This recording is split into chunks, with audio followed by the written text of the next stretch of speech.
We are now 50-something games into this year's NBA season. We just got past the All-Star break, and we are now at a point in this season where, for a bunch of teams in the NBA, every single game down the stretch is going to matter.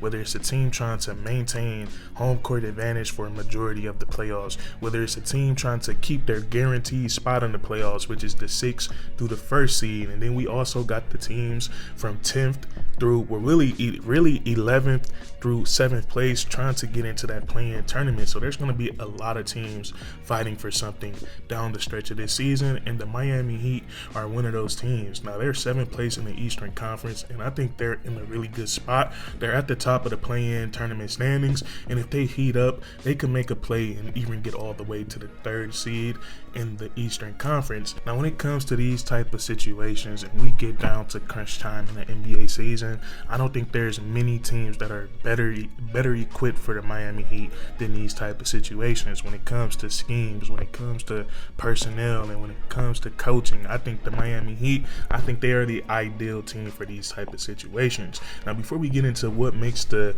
Miami Heat so tough to beat when basketball gets a little bit more serious, let's talk about how they've been doing as of late. As we just talked about, they sit at 7th place in the Eastern Conference. They've won 7 out of their last 10 ball games, and they're on a very impressive 3-game winning streak, in my opinion. And in my last Miami Heat video, I talked about how the Miami Heat did a great job of carrying some momentum into All-Star weekend. Now, Jimmy Butler, he had a tragic death in his family that caused him to miss those 2 games before the All-Star break, and they were also without Terry Rozier, and they were playing against the Philadelphia 76ers and the Milwaukee Bucks without Jimmy Butler and Terry Rozier. And the Miami Heat, they go into both of those games, and I believe it was on a back-to-back, and they get the upset both times. So I just talked about how important that was to get that momentum going into All-Star weekend, and it looks like that momentum has carried over into after the All-Star break as well. Once again, the Miami Heat find themselves as underdogs on the road against a really good New Orleans Pelicans team, but they do come out on top and get the victory and defy the odds once again. And another great sign for the Miami Heat after this game, Jimmy Butler, he was having a terrific game before he got ejected. 23 points, 7 to 12 from the field on just 27 minutes of play. He was probably going to have a great 4th quarter as well, but he got ejected due to that scuffle. But after the game, Jimmy Butler, he took some pictures and some videos from the game, from the scuffle. He posted, and his caption said, "It's that time." And I think all the Miami Heat fans know what that means. We're at that point in that season where Jimmy Butler, and not just him, but the Miami Heat, they're going to elevate their play. They're going to elevate their play and take it to a new level down the stretch of this season, and then also into the NBA playoffs. So when it comes to the Miami Heat being better equipped than a lot of teams coming down the stretch of the season, in my opinion, I think there's a bunch of different factors. My favorite factor is what they can do defensively. I think the Miami Heat is obviously a part of their identity, and it's been a part of their identity for the last few years now, but they can really win ball games just off keeping teams in the half court and rebounding the basketball really well. And I think that's going to play a huge role in regular season basketball. Now, when we look at the Miami Heat defense, I think we got to start with Coach Erik Spoelstra, because I think he does a great job of coming up with game plans and schemes defensively for the Miami Heat. And I think one of the most underrated things that he's been able to do is to keep guys like Duncan Robinson and Tyler Hero on the floor without having them being attacked too much on the defensive side of the ball.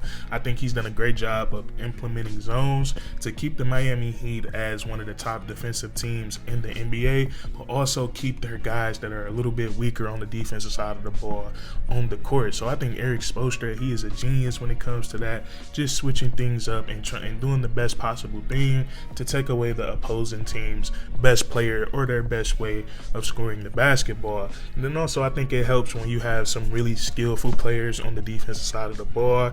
And one of the guys who I think is just so underrated in the NBA is Bam Adebayo. I love watching him play, and he's one of those rare players in the league that you just love watching him play defensively. I think he does some unreal stuff on the defensive side of the basketball, and for whatever reason is not talked about that much. But I think when it comes to defenders in the NBA, especially at the big man spot, I think it's him and Anthony Davis, and then it's everyone else, because they can do some things that just really we haven't really seen from no bigs in NBA history. And with Bam Adebayo, he's just really good at playing both the ball handler and the screener in pick and roll situations. He is so good at hedging, getting out and preventing that perimeter shot, and then getting back and defending the rim. I think nobody does that better than him and Anthony Davis. And then Bam has been great rebounding the basketball this season, and we all know he's a stellar rim protector. And then also you have Jimmy Butler, who before he came the superstar that he is, he was known for, and his game was predicated to being a great on-ball defender. So you have these two guys who excel individually on defense, and then you have a bunch of other guys that are brought in to the we're going to play defense mindset by Eric Spoelstra. So all of that just leads to the Miami Heat, when it comes to these important games and when they're playing for something that matters, like the seeding and trying to avoid or stay in the play-in tournament, that defense is going to be a huge advantage in these types of ball games.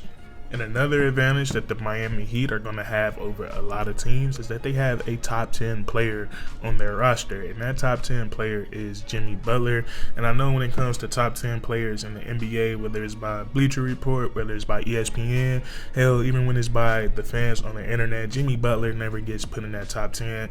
And that's really because we see two different players in the regular season and in the playoffs. But I think based off what Jimmy Butler has been doing in the postseason since he's been on the Miami Heat, it's hard for me to pick 10 players in the NBA that are better than him. And I think last season really solidified and stamped that. I think what he was doing in the playoffs last season was crazy against the Milwaukee Bucks, the New York Knicks, and the Boston Celtics. And my favorite game from that playoff run, I can't remember which game it was against the Boston Celtics, but the Miami Heat were losing in the fourth quarter, and then Grant Williams and Jimmy Butler got into it, and then Jimmy Butler went on one of the craziest personal runs I've ever seen, and I've never really witnessed anything like that. So I thought that was special, and I think it's hard not to have Jimmy Butler in that top 10 discussion. But nonetheless, with Jimmy Butler, the Miami Heat are getting a guy that has great leadership on and off the court,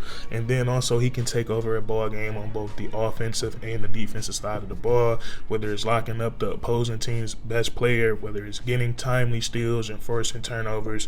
And then on the offensive side of the ball, when Jimmy Butler is hot, he's one of the best players in all of the NBA. Everything starts to fall for him. He's knocking down three-point shots, mid-range shot is going in. Everything in the post is going in.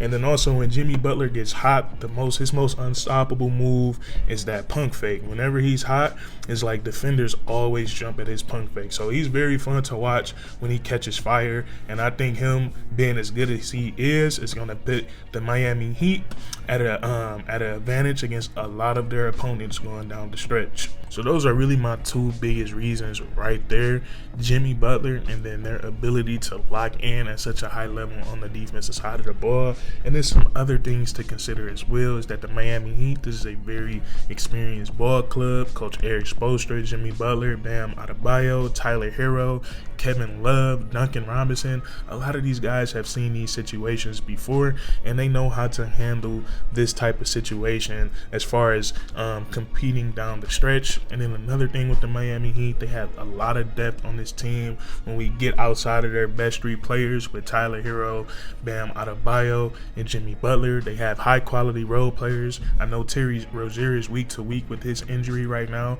but they have Terry Rozier, they have Jaime Jaquez Jr., they have Josh Richardson, Duncan Robinson, Kevin Love, Hayward Highsmith, all of these guys that play at such a high level as role players in the NBA. So I think coming down the stretch, stretch. The Miami Heat, they can definitely make a run, and I don't see them playing. I'm gonna give my prediction. I don't see them being in the play-in tournament. I think they're too good. I think we're gonna see them with a guaranteed spot in the playoffs. And nonetheless, the Miami Heat don't care who they face, whether it's in the play-in tournament or in the playoffs. They believe that they can beat any basketball team. But that's going to be it for today's video. If you guys enjoyed, please leave a like, comment down below if you agree or disagree, and then subscribe for more weekly content. We do this all the time, man. And that's curtains.